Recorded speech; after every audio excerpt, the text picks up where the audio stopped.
Assalamualaikum warahmatullahi wabarakatuh. Marilah kita lanjutkan pembahasan tentang faal paruh. Sekarang kita sudah memasuki sesi 3 spirometri, yaitu sesi 3.6. Kita akan bicarakan tentang komponen-komponen pemeriksaan spirometri.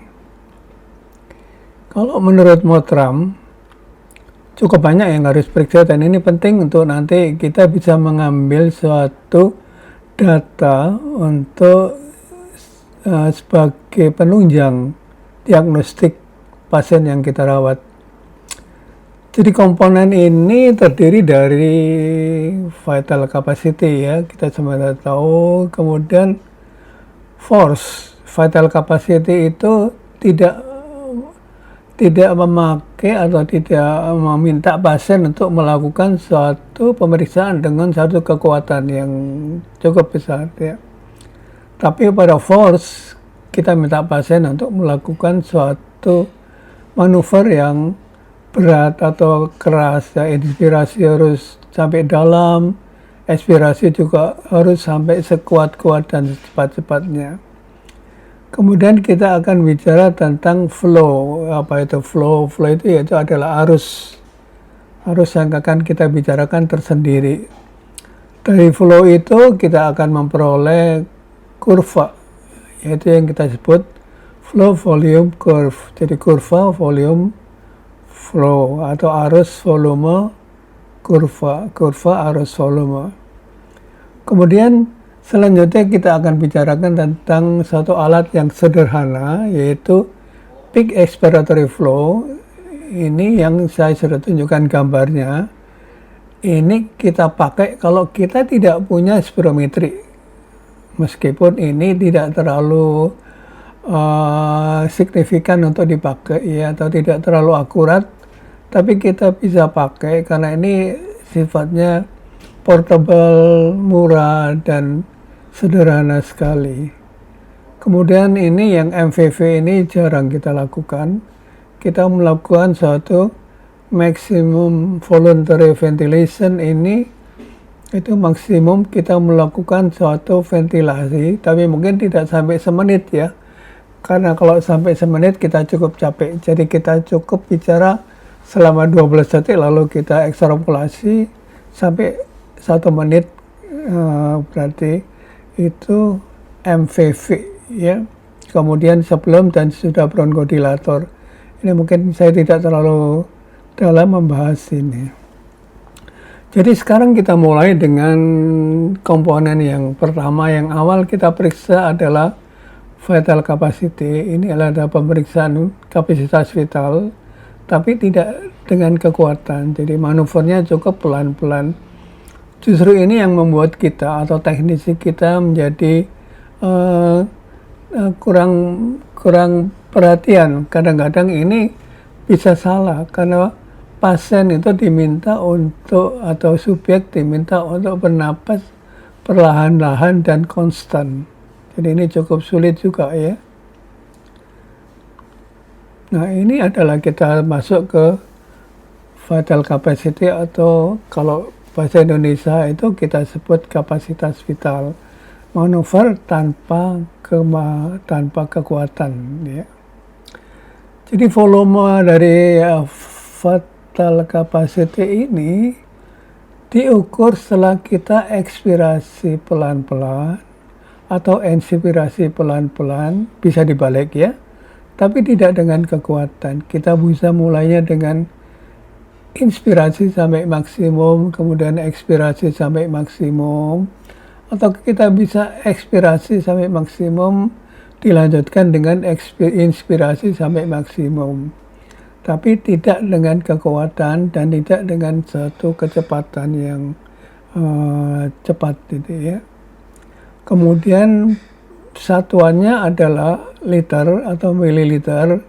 Tentunya ini kita lakukan pada PTPS, ya, dengan tekanan dan saturasi ini kita mungkin jarang kita lakukan ini, ya. Kemudian dari vital capacity ini kita akan bisa dapat turunannya. turunannya adalah inspiratory capacity yaitu IC, kemudian expiratory reserve volume ERV, kemudian kita juga bisa lihat tidal volume yaitu VT, dan inspiratory reserve volume. Kita bisa lihat di sini ya, apa sih yang membedakan antara yang satu itu volume ERV, expiratory reserve volume, tapi yang satu capacity. Padahal satuannya sama, yaitu liter atau mililiter. Jadi volume tidal misalnya itu volume, inspiratory reserve volume itu volume. Tapi kalau VC itu adalah vital capacity, itu penjumlahan dari beberapa komponen. Kita lihat gambarnya supaya kita bisa tahu ya. Saya sering mengulang-ulangi ini karena kadang-kadang kita tidak hafal dengan gambar seperti ini ya. Kita lihat tidal volume. Tidal volume ini kita napas biasa dalam kondisi resting, istilah napas biasa. Ini adalah tidal volume ya. Jadi kira-kira 450 atau 500 cc gitu ya. Kemudian kalau dari sini kita setelah tidal volume inspirasi, lalu kita melakukan inspirasi dalam, itu namanya inspirasi reserve volume. Jadi ini tidal volume ya, kita napas biasa.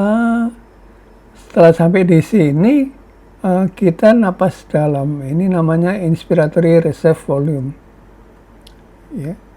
Kemudian kalau dari sini langsung ke bawah, ini vital capacity. Jadi vital capacity itu adalah penjumlahan dari ERV, inspiratory reserve volume, ditambah tidal volume, ditambah ERV, expiratory reserve volume. Nah di sini ini adalah residual volume. Ini tidak bisa diperiksa karena ini di sudah maksimum. Kita bernapas sudah sampai di sini, expirasinya sampai di sini, tidak bisa lagi meskipun ini masih ada udara ya. Jadi kalau ini tidak bisa diperiksa, maka fungsional residual capacity ini dari sini ke sini juga tidak bisa diperiksa karena ini adalah penjumlahan dari residual volume dan expiratory reserve volume. Karena ini adalah total ya, ERV ya. Jadi ini kalau ini tidak bisa tidak bisa dijumlahkan, maka tentunya total lung capacity juga tidak bisa. Ini total lung capacity adalah penjumlahan dari semua ini ya. Jadi residual volume sampai di sini, expiratory reserve volume sampai di sini. Nah, kemudian ini inspiratory capacity. Kalau kita mulai inspiratornya dari sini, maka disebut inspiratory capacity karena ini adalah penjumlahan. Saya sebut tadi kalau ini ada kata-kata capacity, maka ini ada penjumlahan dari tidal volume ditambah ERV, maka disebut capacity. Tapi kalau vital capacity ini juga penjumlahan, jadi bisa dari ERV ditambah VT tambah ERV, atau mungkin bisa inspiratory capacity ditambah ERV. Nah, kalau total lung capacity ini semuanya ya, penjumlahan dari semua volume-volume ini menjadi suatu volume yang ada di paru kita, yaitu total lung capacity. Ini nggak bisa kita periksa kecuali dengan satu alat khusus yang disebut body plethysmograph. Nanti bisa kita lihat bagaimana residual volume dan bagaimana kalau kita bisa meriksa residual volume, maka semuanya akan kita bisa meriksa. FRC-nya bisa, total lung capacity-nya bisa. Jadi ini sebetulnya kita harus hafal ya. Ini disebut suatu static lung volume, tidak dengan suatu hubungannya dengan waktu. Jadi kita melakukan suatu pemeriksaan volume, tapi tidak ada hubungannya dengan waktu. Jadi kita nggak bisa memeriksa FEV1 dengan static. Kita bisa memeriksa FEV1 flow itu dengan suatu dynamic lung volume. Ini saya ulangi lagi. Jadi ini residual volume yang kuning ini, kalau ini ditambah ERV maka ini adalah functional residual capacity, kemudian ini vital capacity. Ya. Ini penting, sangat penting residual volume, sebab kalau ini terjadi obstruksi maka residual volume ini akan meningkat sehingga orang akan sulit bernapas karena ini vital capacity-nya menjadi rendah karena dihambat oleh residual volume. Dan ini kita bisa mengukur dengan body plethysmograph kalau residual volume ini meningkat. Jadi ini ada kepentingan juga mengukur residual volume untuk menilai adanya suatu obstruksi saluran napas. Nanti kita lihat apa. Jadi kalau kita lihat di sini ya, jadi ini total lung capacity ini kita bisa meriksa, tidak bisa dengan spirometri, kita dengan body plethysmograph. Kemudian ini juga sampai di sini functional residual capacity. Ini namanya kalau di body plethysmograph TGV ya, total gas volume ya. Jadi total gas lung volume ini dengan body plethysmograph ya. Kemudian ini kita tidak bisa memeriksa juga karena ini adalah residual volume ya. Jadi ini ya kita bisa melihat ini adanya CC itu adalah closing volume. Ini tidak bisa kita bisa meriksa dengan suatu nitrogen washout. Itu adalah kita bisa meriksa closing volume ini untuk melihat adanya suatu small airway disease. Jadi satu penutupan awal saluran napas pada saluran napas kecil. Ini penting karena untuk asma dan PPOK, small airway disease itu adalah cikal bakal terjadinya suatu PPOK dan asma. Dan ini kita bisa mengukur dengan closing capacity atau closing volume ini dengan nitrogen washout. Kita tidak bisa memeriksa di sini ya. Jadi ini kita memeriksa thoracic, kalau thoracal gas volume ini memeriksa ini hasil dari body plethysmograph untuk nanti dijumlahkan dengan residual volume menjadi satu dengan vital capacity menjadi satu total lung capacity. Jadi komponen-komponen ini kita bisa nanti menambah mengurangi untuk melihat apa yang kita harapkan. Misalnya kita mengukur vital capacity misalnya ya, kita bisa menjumlahkan macam-macam ini. Kita bisa mengukur TLC, kita bisa menambahkan macam-macam ini.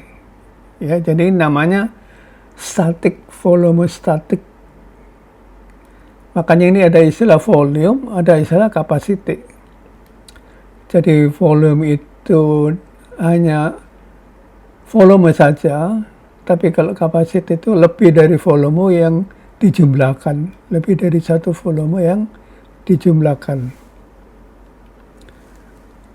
Nah ini kalau dynamic ya, kalau dynamic ada karena ini alatnya ini, kalau ini alat yang lama, ada suatu tabung yang berputar yang kita bisa menilai satu detiknya berapa. Ini dynamic, kita bisa nilai, ini penting yang kita bisa beri. Tapi sekarang dengan adanya computerized maka ini bisa diukur dengan komputer. FEV1-nya itu berapa, karena ini penting untuk melihat obstruksi tapi tidak secara small airway, tapi ini large airway. Kita bisa melihat FEV1 per FVC. Jadi ini adalah ekspirasi, ini inspirasi. Kita juga kadang-kadang memeriksa inspirasi. Inspirasi itu apakah terjadi obstruksi di inspirasi, karena inspirasi itu menunjukkan obstruksi di airway yang di luar paru. Misalnya trakea bagian atas, itu kita bisa lihat. Jadi misalnya ada fibrosis trakea, kita bisa melihat di sini melalui forced inspiratory volume. Tapi kalau kita lihat di airway yang di dalam paru, kita memeriksanya dengan dengan ini ya, ekspirasi. Kalau ini kita bisa melihat adanya suatu kelainan di airway yang di atas ya. Jadi di atas yang dilingkupi oleh paru ya. Kemudian kalau ini maximal voluntary volume, ini kita bisa napas seperti ini selama 12 detik gitu ya. Nanti dikalikan 5 jadi 1 menit. Karena kalau untuk semua begini, orang tidak akan kuat untuk bernapas dan kecapean sehingga hasilnya tidak baik. Ini namanya maximal voluntary volume. Seperti ini ya. Jadi ini adalah suatu dynamic. Kita bisa mengukur FEV1. Tadi adalah statik, kita tidak bisa karena itu tidak ada hubungannya dengan waktu. Bagaimana kita mengukurnya? Ya, kini sekarang kita bisa dengan tekniknya. Ya. Jadi seperti tadi dikatakan, ini diperoleh dari inspirasi dalam, kemudian dilanjutkan dengan ekspirasi sampai maksimum, sampai tidak bisa keluar lagi, yaitu tanda bahwa akan memasuki residual volume. Atau dibalik bisa juga ya, ekspirasi dulu, ERV, baru inspirasi, sampai maksimum, sampai total lung capacity. Itu adalah cara atau teknik kita memperoleh vital capacity yang sering disebut sebagai slow vital capacity atau disebut vital capacity saja. Slow S, kalau yang dynamic disebut force vital capacity.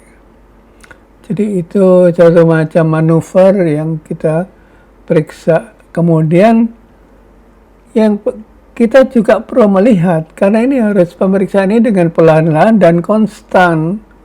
Jadi teknisi diajarin atau nanti teknisi memberikan demonstrasi pada subjek.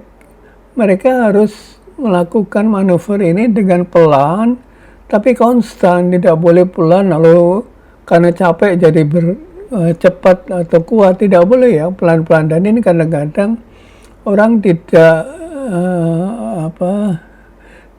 tahan gitu ya, jadi tidak tahan untuk pelan-pelan terus lalu dia berusaha untuk secepatnya menyelesaikan itu saja ya.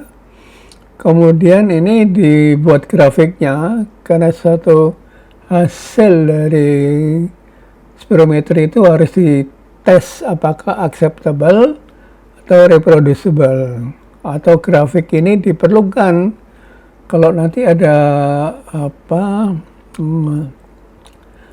klaim-klaim yang diminta oleh satu instansi tertentu ya, misalnya oleh BPJS, misalnya klaim faal parunya diminta ya, mungkin oleh satu agensi yang lain yang minta klaim untuk dibalas, untuk diperlukan klaim biayanya. Misalnya seringkali asuransi itu minta grafiknya, tidak hanya angka-angkanya saja, tapi grafiknya juga diminta. Nah, jika ini tidak konstan, maka ini akibatnya tidak konsisten. Makanya saya bilang itu pelan-pelan itu juga susah. Sehingga nanti intraoperative capacity ERV-nya tidak baik juga hasilnya, mungkin itu nanti akan keliru. Jadi ekspirasi yang konstan dengan pelan-pelan itu kadang-kadang sulit untuk dilakukan ya. Jadi kadang-kadang tidal volume juga bisa meningkat ketika kita bernapas dengan hidung dicepit karena merasa sesak, sehingga tidal volume-nya meningkat. Nah, ini yang juga tidak boleh ya. Jadi slow vital capacity itu benar-benar harus pelan-pelan, meskipun dijepit hidungnya, mereka harus bernapas pelan dan konstan. Karena nanti akan mempengaruhi juga residual volume ya. Komponen-komponen ini akan mempengaruhi yang lain, residual volume, FRC, dan juga TLC. Bagaimana patofisiologinya? Jadi menurut American Thoracic Society atau European Respirology Society, maka tes ini ada beberapa kondisi yang dapat menghasilkan tes yang tidak optimal. Saya katakan tadi, salah satunya adalah misalnya karena hidungnya dijepit, lalu dia merasa sesak, kemudian ada sedikit tidak konstan. Ya. Nah, teknisi inilah yang harus bisa mengetahui bagaimana mereka harus bernapas. Oleh karena itu, kondisi-kondisi sebelumnya, misalnya pernah stroke, kemudian pernah operasi, ada pneumotoraks, maka harus diketahui sebelumnya ya, supaya orang ini bisa nanti melakukan manuver ini dengan baik. Seringkali pasien atau subjek itu tanya tentang apakah ada kontraindikasi, apakah pemeriksaan ini menyakitkan saya, apakah pemeriksaan ini menimbulkan suatu gangguan pada saya, itu seringkali ditanyakan. Nah, kemudian inilah yang disebut kontraindikasi absolut tidak ada, ya, tapi kita akan bisa mengurangi kejadian itu kalau kita hati-hati. Jadi misalnya pernah infark jantung dalam sebulan terakhir. Ini mungkin karena pasien juga takut sehingga dia tidak optimal. Takut nanti dia nyeri dada lagi. Oleh karena itu maka hasilnya bisa tidak optimal, ya. Sehingga takut misalnya orang itu stres. Maksudnya orang yang demensia juga bisa menimbulkan satu hasil yang tidak optimal. Orang yang emosional dan sering kebingungan, tidak pasti, maka dia akan bisa menimbulkan suatu kondisi yang suboptimal. Oleh karena itu maka dijelaskan dulu pada pasien ini kira-kira bisa enggak. Kalau tidak bisa tetap dilakukan, tapi diberi catatan. Supaya nanti dokter yang melihat, yang membaca akan bisa melihat, oh ini karena pengurangan atau penurunan ini mungkin karena kondisi-kondisi seperti ini. Jadi ini bisa nanti dilaporkan pada dokternya, ya. Jadi vital capacity itu variasinya 20% nilai prediksi. Kita menilai sesuatu yang normal itu tentunya dengan nilai prediksi, nilai normal, ya. Kita bisa melakukan nilai prediksi itu dengan persentase prediksi, jadi 20% misalnya, ya, variasi. Atau kita bisa lihat dari lower limit of normal, LLN ini juga dipakai. Ini juga penting. Itu bisa persentile kelima terbawah, atau mungkin ini kalau standar errornya 1,65 standar error dari normal, itu di bawah LLN ini berarti tidak normal. Jadi kalau kita melihat misalnya hemoglobin 10 normal apa tidak, tentunya kita harus bandingkan dengan berapa normalnya orang yang normal. Kalau tidak begitu maka kita tidak bisa menilai ini normal apa tidak. Jadi ada 5 pemeriksaan, tapi yang saya sebutkan ini hanya 2 saja. Dibandingkan dengan persentase prediksi, dan yang satu dibandingkan dengan atau dihitung dengan lower limit of normal. Jadi nilai normal terbawah, lalu nanti itu dikurangi 5%, itu biasanya pada nilai-nilai normal sudah dicantumkan LLN sekian dan tidak normal adalah sekian. Kemudian ERS, ya. Jadi European Respirology Society itu pernah membuat satu referensi multi etnik, ya, karena tentunya ini dipengaruhi oleh etnik tertentu beda antara orang Indonesia dan orang Eropa, mungkin berbeda. Jadi ini diterbitkan oleh ERS. Nah, apa yang menarik di sini itu Pneumobile. Ini adalah kita yang buat tahun 84 itu sekitar dengan 5.000 responden. Jadi Jakarta dan Surabaya dengan suatu konsultan dari American Thoracic Society, kita membuat suatu harga normal orang Indonesia, tabel normal. Ini saya kira perlu dipakai karena seringkali kalau saya untuk penelitian, saya selalu untuk meminta PPDS untuk melihat nilai normalnya dari Pnemobile, ya, karena ini sesuai dengan etnis kita sendiri. Nah, kemudian kalau kita perjalanannya vital capacity itu meningkat sampai umur 20, kemudian menurun, ya, jadi tidak selalu faal paru itu meningkat terus, suatu ketika menurun. Pada orang-orang yang lanjut usia tentu menurun. Kemudian wanita lebih rendah dibandingkan dengan pria. Kita lihat bagaimana Pnemobile, ya. Jadi etnis berbeda, ini bukti-bukti yang menunjukkan, ya, variasi vital capacity juga tergantung pada posisi, juga tergantung pada waktu harian. Tapi kalau kita memeriksa grade, kita tidak bisa dengan banyak pasien harus melihat waktu harian, waktu posisi, ya, tidak bisa begitu. Kita melihat, ya, apa adanya saja. Jadi tentunya kita lihat dibandingkan usia, penting, ya, usia, laki perempuan, tinggi badan, dan ras. Nah, ini adalah faktor-faktor yang mempengaruhi nilainya seseorang normal apa tidak. Nah, apakah dapat diukur terlentang? Kadang-kadang kalau orang stroke nggak bisa, dia berdiri atau duduk. Bisa diukur dengan terlentang atau tengkurap kalau misalnya dia pakai tracheostomy misalnya, ya. Tapi tentunya itu ada posisi tertentu yang kita perlu alat-alat khusus. Makanya kita bisa sebetulnya tapi dengan koreksi juga, ya. Jadi kenapa kok diperiksa ini? Kita misalnya ada kelainan-kelainan yang tidak bisa diperiksa selain faal paru, misalnya neuromuskuler. Jadi neuromuskuler yang lemah misalnya tidak bisa kalau tidak diperiksa dengan faal paru. Jadi ini dengan tes lain sulit, maka diperiksa. Nah, ini tentunya masih bisa, ya.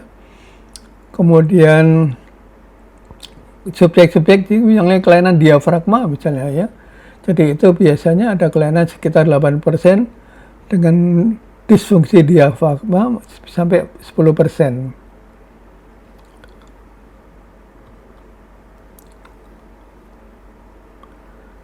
Nah, menurut ini ada satu penelitian saja dari seseorang yang menggunakan pada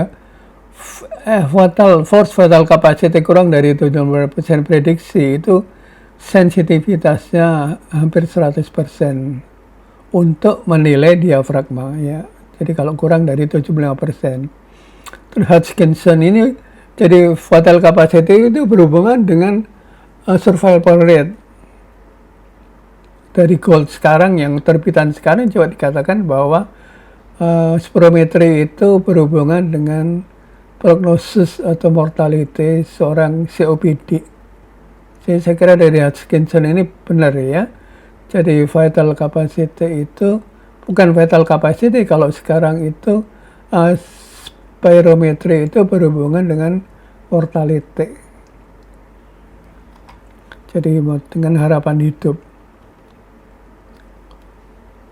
Nah, kalau ini dari Motrem, jadi inspiratory volume itu kan inspiratory yang masih tidak dikeluarkan lagi, bervariasi kira-kira 100 cc, ya. Volume plateau itu kalau kita bernapas maksimum, kemudian mestinya terjadi suatu volume yang mendatar. Nah, itu kita mestinya harus bisa lihat pada inspirasi dan ekspirasi, ya. Kemudian dua manuver yang acceptable, rentangnya harus di antara atau tidak boleh melebihi 150. Nah, sekarang kita masih bicara tentang patofisiologi. Apa sebabnya penurunan VC? Secara umum, ya, secara umum. Jadi ini disebabkan karena distensibilitas jaringan paru yang menurun, fibrosis. karena paru sulit berkembang, maka terjadi jadi interstitial lung disease misalnya, itu fibrosis, paru tidak bisa mengembang, ya. Kemudian kalau airway-nya yang menutup itu umumnya disebut obstruktif, ya. Jadi kalau ada gangguan ekspansi di dada, maka tentunya itu fibrosis. Dengan pneumotoraks misalnya, ya, ada gangguan situ, maka di situ terjadi suatu restriksi, ya.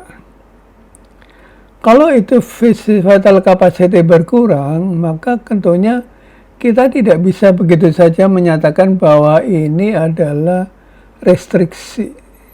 Karena obstruksi yang berat itu bisa menyebabkan obstruksi karena saya katakan tadi, karena karena residual volume-nya meningkat, VC-nya juga rendah. Seringkali kita mengatakan bahwa kalau vital capacity rendah itu pasti restriksi. Tidak begitu, ya, karena obstruksi yang berat itu residual volumenya meningkat, vital capacity-nya menurun. Nah, itu tidak bisa. Jadi saya sering mengatakan adalah kalau vital capacity-nya menurun, kemudian FEV1 per FVC-nya menurun, itu tidak selalu disebabkan oleh adanya restriksi, mungkin obstruksi. Oleh karena itu perlu diperiksa dengan residual volumenya dengan body plethysmograph. Nah, kalau ada VC yang menurun tanpa flow yang menurun, maka itu tentunya tidak spesifik. Kemudian yang lain adalah restriktif, ya, pengukuran volume yang lain itu restriktif. Pada orang dewasa, kita bisa lihat dari prosentase itu tiring dari LN, ya. Kalau VC kurang dari LN dianggap abnormal. Jadi interpretasi vital capacity itu dinilai dengan nilai referensi harus mempertanyakan apa sih orang itu, klinisnya apa, supaya kita bisa memberikan satu jawaban yang sedang. Ya. Misalnya orang itu asma, maka kita bisa menilai vital capacity-nya seperti itu, ya. Nah, kita bisa menilai satu ringan, sedang, berat dengan menggunakan penurunan dengan cara mirip-mirip FEV1. Jadi misalnya kita 80%, kurang dari 80%, 50, 80, dan seterusnya. VC yang rendah bisa disebabkan karena memang upaya atau manuvernya jelek. Nah, itu bisa dilakukan dengan VC yang rendah. Hal ini bisa dihindari kalau memang teknisinya baik. Teknisinya menerapkan aksesibilitas yang baik sehingga pasien ini bisa melakukan manuver dengan baik, diketahui sebelum di print out hasilnya. Jadi kita tahu bahwa ini memang tidak memadai.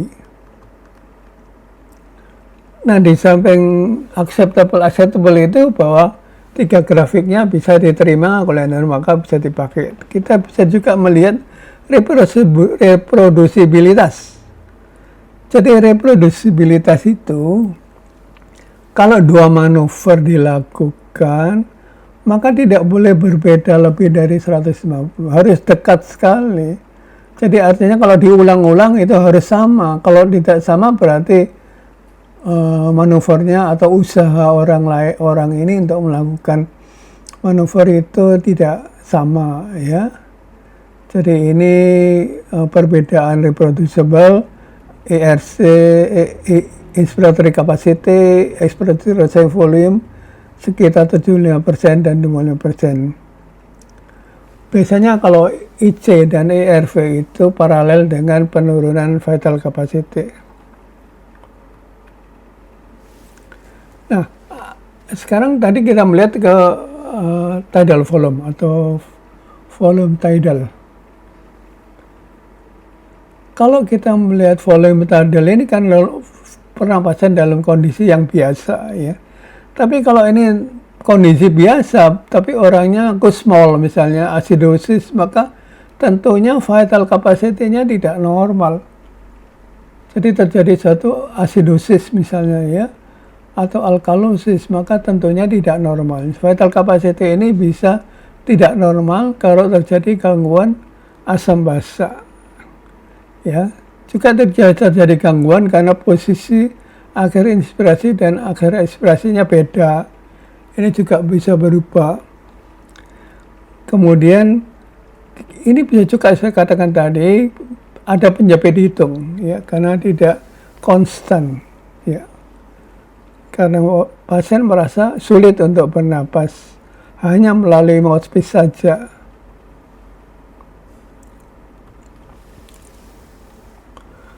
Kalau ada penurunan inspiratory capacity dan expiratory reserve volume, maka ini konsisten dengan adanya restriksi. Jadi restriktif itu bisa dilihat dari vital capacity-nya atau mungkin bisa dilihat dari inspiratory capacity atau ERV-nya. Atau pasien obesitas, biasanya ERV-nya rendah dan VC-nya rendah, ya, karena dia terdorong oleh diafragma ke atas. Diafragmanya terdorong oleh abdomennya sehingga orang gemuk ini vital capacity-nya menurun. Nah, kalau kita lihat kapan kira-kira terjadi penurunan faal paru pada orang obesitas, kita bisa melihat expiratory reserve volume dulu sebelum VC-nya berubah. Ya, kita lihat ERV-nya dulu. Nah, ini adalah Motrem memberikan satu rangkuman tentang apa yang menyebabkan penurunan vital capacity. Pertama adalah karena kelenturan paru yang menurun, elastisitas yang menurun, ya. Elastisitas paru yang menurun ini bisa terjadi pada kongesti, edema paru, pneumonia, atelektasis, fibrosis. Jadi paru sulit untuk elastis atau menjadi lentur. Efusi pleura, pneumotorak, atau misalnya lobektomi berkurang, massa parunya berkurang diambil. Kemudian kalau penyakit paru obstruktif, maka itu misalnya terjadi air trapping. Nanti kita bahas tentang air trapping, ya, menyebabkan RV-nya meningkat tapi TLC-nya normal, ya.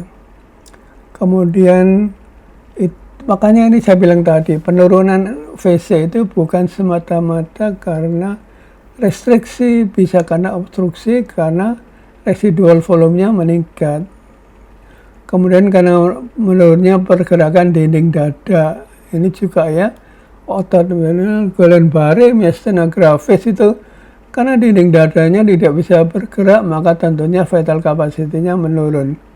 Adanya deformitas, kyphoscoliosis misalnya, kemudian obesitas saya katakan tadi, kemudian memang karena pasien tidak melakukan manuver dengan sebaik-baiknya, tidak optimal, sehingga itu menimbulkan suatu hasil yang menurun. Misalnya karena dia habis infark, mereka takut akan terjadi nyeri lagi, maka tentunya dia berhati-hati dalam melakukan satu ekspirasi, maka itu bisa terjadi suatu penurunan vital capacity.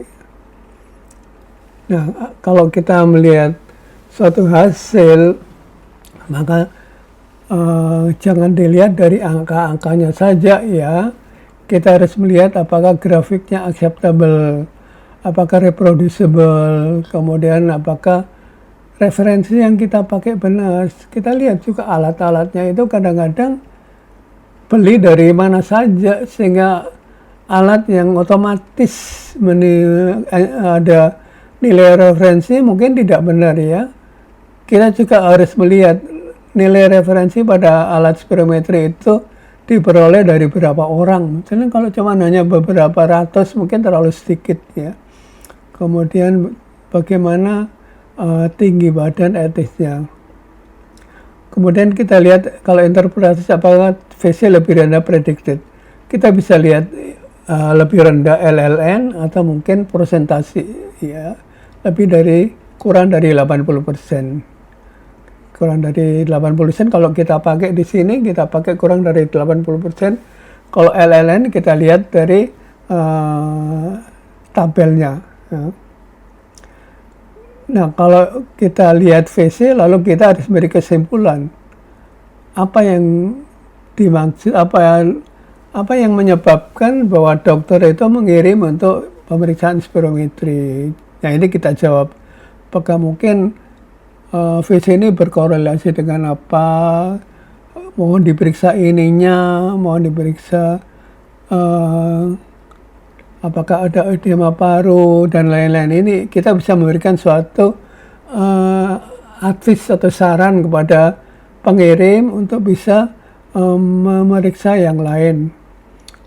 Nah kalau tidak ada, apakah ada tes tambahan ya, misalnya kita perlu DLCO, misalnya kita perlu pemeriksaan diffusion carbon monoxide, atau saya katakan tadi nitrogen washout misalnya untuk small airway misalnya, atau untuk body plethysmograph kita perlu pemeriksaan yang lain atau tidak, atau kalau kita perlu force vital capacity, kalau kita hanya meriksa VC mungkin tidak bisa. Ini yang saya katakan nilai faal paru dari pneumoboil. Ini yang kita lihat dari sekitar 5.000-an responden ya. Ini hasilnya, salah satu contohnya saja ya. Jadi ini misalnya FEV1 dan FEV itu ada umur, ada gender. Nah di sini ada LLN. Nah LLN di sini lalu dilihat berapa nilai tidak normal. Itu sudah tinggal lihat, misalnya normalnya 2000, LLN-nya 1500. Berarti kurang dari 1500 itu tidak normal. Itu bisa dilihat di sini. Seperti ini ya. Jadi FEV1 misalnya ya. Ini dia dari umur, tinggi badan, kemudian kita lihat hasilnya, lalu lihat di sini LLN-nya, lalu LLN-nya dilihat. LLN ini untuk abnormal berapa nilainya. Nah ini bisa dilihat, tinggal lihat saja. Tinggal kalau ini LLN normal sekian dikurangi sekian maka dia akan normal. Sedangkan ini diperlukan kalau kita perlu predicted presentasi. Kalau presentasi kita lihat dari sini nilai predictednya. Jadi ini beda-beda ya. Jadi 150 tinggi badan selalu berbeda di sini. Dan ini umurnya juga berbeda-beda. Jadi inilah kalau menurut saya yang paling akurat kita memeriksa spirometri itu, karena ini adalah dari etnis kita sendiri, dari meskipun itu dari Jakarta dan dari Surabaya.